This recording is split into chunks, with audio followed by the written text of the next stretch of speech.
Okay, hi, we are live on Instagram and Facebook. I'm Jenni Rochelle, and I'm calling this daily show the Daily Regulated with Jenni Rochelle. I don't know why, it sounds good. Because I know if you're like me, you are trying to keep yourself regulated each and every day during this worldwide pandemic crisis. I know that I've been coming on here every day for it seems like forever now and talking about polyvagal theory and the vagus nerve and vagal tone and about staying regulated and self-regulation and co-regulation and why that's so important. And I do realize that not everybody is as big a geek as I am about this stuff. I mean, but let me tell you, I'm a geek because life events, i.e., discovering that I was married to a sex addict and experiencing profound betrayal trauma, forced me to learn how to regulate my own nervous system. And I believe it is the path to happiness and hope and healing, and is a way that people who have experienced trauma can regain control of their lives. Part of that healing process is lots of therapy and coaching and spiritual work, and also the physicality of dwelling in this body that when it gets triggered goes from the present moment to the trauma. Trauma's not past, it's always present. So right now, if you have experienced trauma in the past, you're walking around, you're hypervigilant, you're already anxious.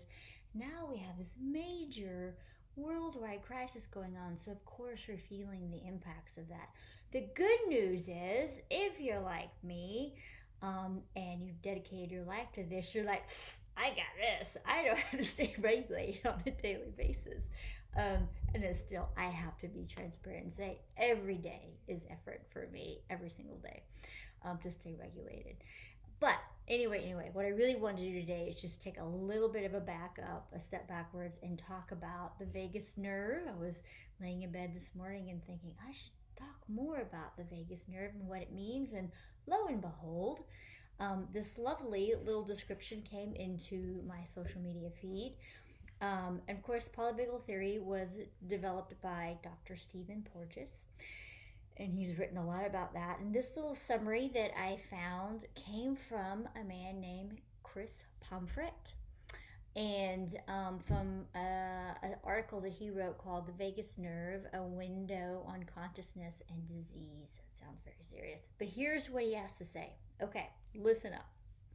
The vagus nerve is the longest cranial nerve, meaning it attaches right here to your cranium, within the human body, and it touches nearly every organ in your body on its way down to your lower intestines, to your gut.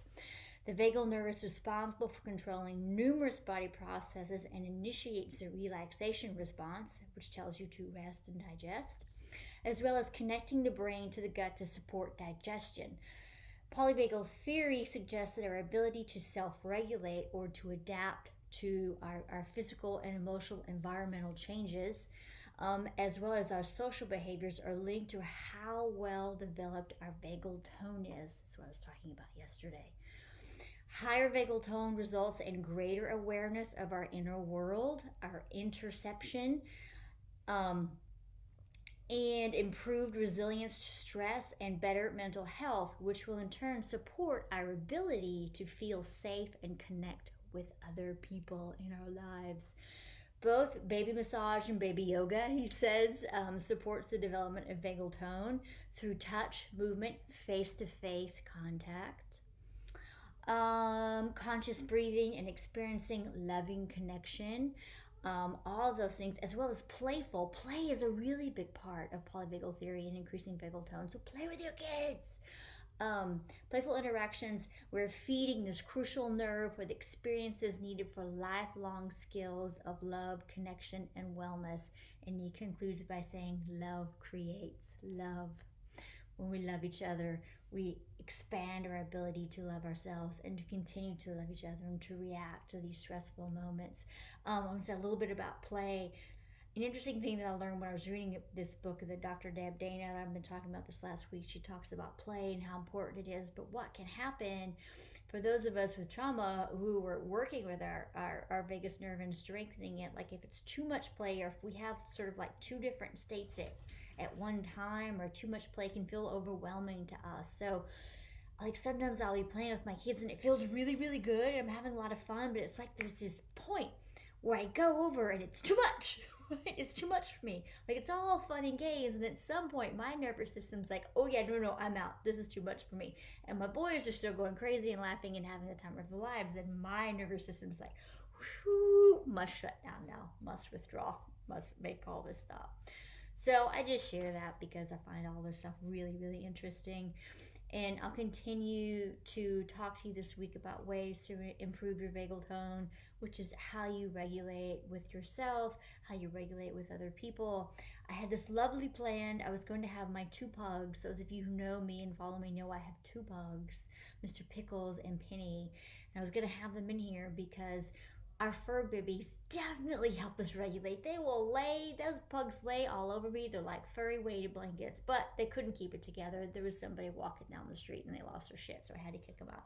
But I'm sure that within a matter of hours, we will be on the couch snuggling together. So if you don't have people, hopefully you have fur friends around to keep you company as well. Okay, that's it. I'm done geeking out for today. Google polyvagal theory. If you want to learn more, follow #polyvagal theory and you will get so much cool stuff in your social media feed. All right, until tomorrow, enjoy this happy hour and stay regulated.